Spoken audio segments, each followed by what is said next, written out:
In Night City, you can get shot 6 times, buy an inhaler from a vending machine for 10 eddies, and keep fighting. A flying gunship arrives in 3 minutes with armed medics who will gun down anyone between them and their patient. Your consciousness can be digitized and stored in a corporate database, making you effectively immortal, but only if you can afford it. Cyberpunk 2077's healthcare system is American healthcare taken to its logistical conclusion. The corporations finally became honest about who deserves to live. So what does the medical world actually look like in Night City? Who gets to survive and who dies in the street? Where does it all come from? And most importantly, what does it say about the system we're living in right now? If you're V, you spray yourself with max stock inhaler mid-combat and hope it works fast enough. These things are everywhere. MedPoint vendors on every corner selling health supplies next to food and drinks. Max stock Mark 1 heals only 40% of your health. Mark 2 gets you to 60. Mark 3 is premium at 80%. You're buying medicine the same way you buy a soda, for bullet wounds, and nobody questions this. Then there's Trauma Team, the holy grail of American healthcare, which we'll get to shortly. The opening mission shows exactly where they are. You're rescuing Sandra Dorsett from scavengers. She's packed in ice, half dead. You remove the GPS jammer blocking her signal. Trauma Team arrives within 3 minutes. Armed medics in an Atlas AV with a Gatling gun. They extract their client and leave. You're not even worth acknowledging. She has platinum coverage. You don't exist to them. Their slogan is 7 minutes or a refund. That's the Trauma Team guarantee. Public services have a 17% survival rate, while the Trauma Team has a 91%. Your life is worth exactly what your insurance covers. If you need actual care without technically being sick or wounded, you go to a Ripperdoc. Victor Vector runs a clinic in a basement in Little China. Former boxer, knows Jackie from childhood, treats you like a person instead of a transaction.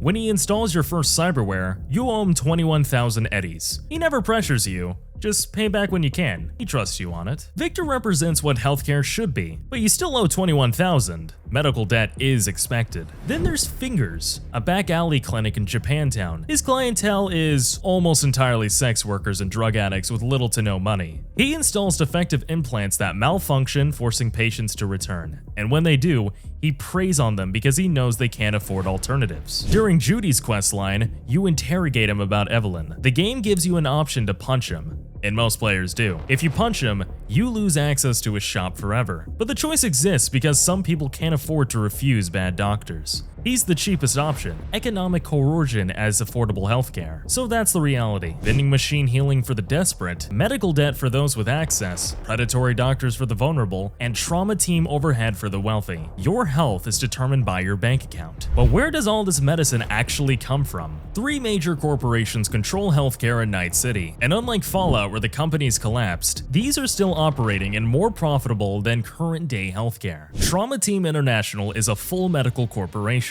They manufacture the max stock inhalers you're buying from vending machines, they own Night City Medical Center in Watson, they run hospital facilities with surgical nanites and cryogenic chambers. They offer different membership tiers, also depending on what year we're looking at. They used to have silver memberships, costing about $500 per month. 10-minute response time, basic coverage, they'll transport you to a basic hospital only. Good luck. But when we look at 2077, things have changed. There's still 3 grades, silver, gold, and platinum. Platinum is basically the Pablo Escobar powder of the legal medical world. 3-minute guaranteed response time, 24/7 biometric monitoring through your cyberware, the system auto-dispatches when you flatline, 90% discounts on your prescription, surgery on demand, you're functionally immortal if you can afford it. And yes, the medics are armed, heavily armed. Kang Tao G58D and smart rifles, side-mounted saws on the AV. Security specialists will clear a path to their client, including killing threats if necessary. But again, only if you can pay. The AV they use is called the Atlas. It's made by Zetatech, a cyberware and vehicle manufacturer. They make the flying ambulances and the Sanda V-Stand time dilation systems you can install in your spine. By 2079, they dominate 80% of the North American cyberware market. But the medicine itself, that's Trauma Team's product line. Then there's Araska, which took healthcare to its ultimate conclusion, digital immortality. Secure Your Soul is the program name. They use a modified version of Soul Killer to create engrams, digital copies of human consciousness. These are then stored in Mikoshi, servers on orbital stations above Night City.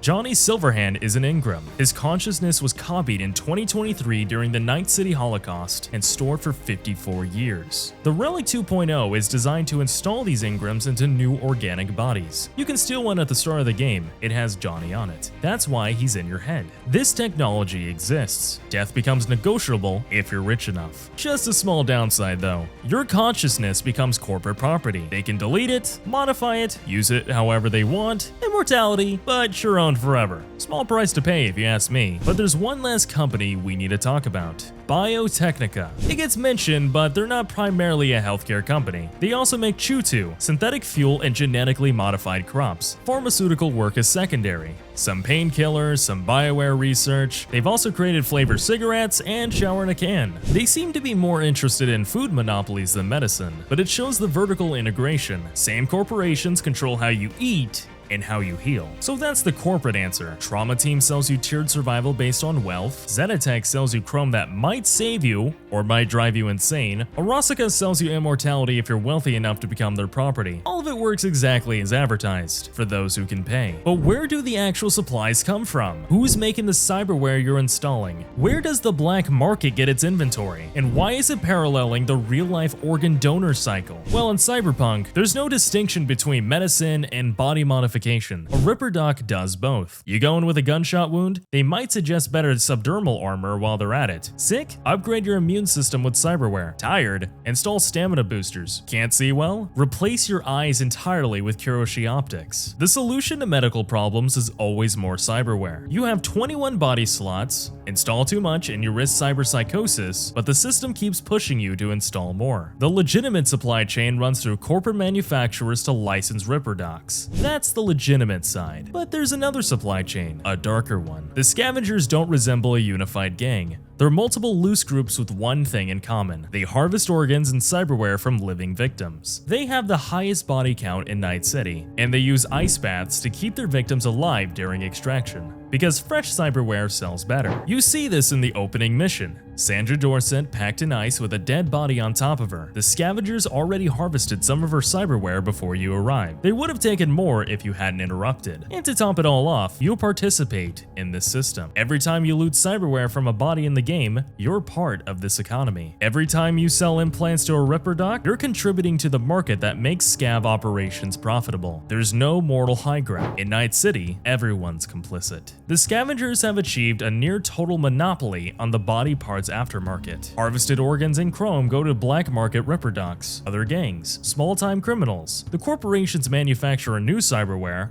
The scavengers recycle used cyberware. Legal and illegal supply chains feeding the same system. There's always a newer model, a better upgrade, something that makes your current configuration inadequate. And if you can't afford new, someone will harvest your old chrome when you're dead. So that's production. Corporations make the chrome, Ripperdocs install it, scavengers harvest it from people who can't defend themselves. And you, the player, loot it from corpses and sell it back into the cycle. The system runs on bodies, and your wealth determines whether you're a customer or a product. Isn't that a nice parallel to the donor market? Corruption and crime for anyone that is willing to pay? But there are still individuals who choose differently. Just like in Fallout, Victor Vector could charge downtown corporate prices. He's skilled enough to work for wealthy clients, he has the expertise, the reputation, the connections, but he still stays in that little China basement clinic, works on credit, not pressuring payment. When you come in hurt, he's genuinely worried. He talks about his past, asks about your life, remembers details from previous visits. He attends Jackie's funeral personally, treats you like a person instead of a transaction. Victor represents what healthcare should be, but he's one clinic in one neighborhood of one city, an exception that proves the rule. And you still owe him 21,000 eddies. The debt still exists even when the doctor cares. Then there's Fingers. He knows he has a captive audience, sex workers and addicts who can't afford better options. He charges minimum to keep them dependent, takes payments in ways that have nothing to do with eddies, installs defective chrome that malfunctions so they have to come back. Last but not least, Regina Jones is swimming against the tide. Former investigative journalist turned fixer. She's trying to treat cyberpsychosis when the system only offers execution. She hires you for 17 non-lethal subdues, pays more for keeping them alive, researching therapy, and treatment options. If you spare them all, she tells you she is helping them get therapy. One person funding research out of her own pocket. Knows the system won't help, knows it probably won't work, but tries anyway. Victor and Regina they're choosing to resist. They're rare, and they're drowning. Fingers just exploits the fuck out of everyone. The system isn't designed to reward them. It's designed to do exactly what it's doing. So what does all of this actually mean? Cyberpunk 2077's medical economy is basically extrapolation. American healthcare without the pretense. Trauma Team is just premium insurance with guns. Right now, your insurance plan determines which hospitals accept you, what treatments are covered, whether the ambulance is in-network. Trauma Team does the same thing, they just stopped hiding behind bureaucracy. 3-minute response if you have platinum, fly right over you if you don't. 7 minutes or a refund is the sci-fi version of your claim is denied. Same philosophy, different aesthetics. MaxDoc from vending machines is just over-the-counter medicine culture. Self-diagnosis, self-treatment, symptom management. We already buy healing from drugstores. Cyberpunk just put it next to energy drinks and stopped pretending it's adequate care. Medical debt is the leading cause of bankruptcy in America,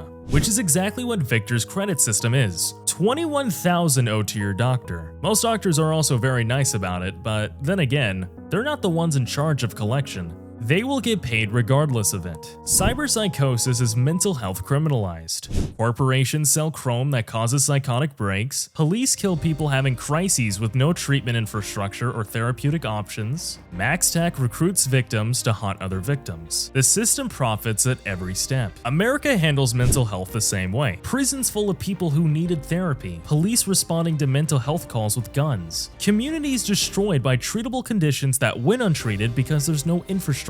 We just use different words for it. Scavengers are organ trafficking. I know I mentioned this one before, so we'll skip over it. The poor harvested to supply the rich. Ice bath victims kept alive during extraction. The class hierarchy is insurance tiers. No coverage? Die in the street with 17% survival. Basic coverage? Maybe survive if you're lucky. Corporate coverage? Proper care with 91% survival. Premium coverage? Cannot die unless you choose to. Rich people get concierge medicine, air ambulance services, experimental treatments, and life extension research. Poor people get emergency room visits they can't afford and GoFundMe campaigns for insulin. Secure Your Soul is life extension for billionaires. Consciousness uploaded, death negotiable, but only if you're wealthy enough. We're not there yet, but the trajectory is clear. The satire is barely exaggerated. Trauma Team steps over uninsured bodies, and they advertise it. In 2077, they stopped lying about who the system deserves. In 2026, we're still pretending. We pretend insurance companies denying coverage is appeals process instead of death by bureaucracy.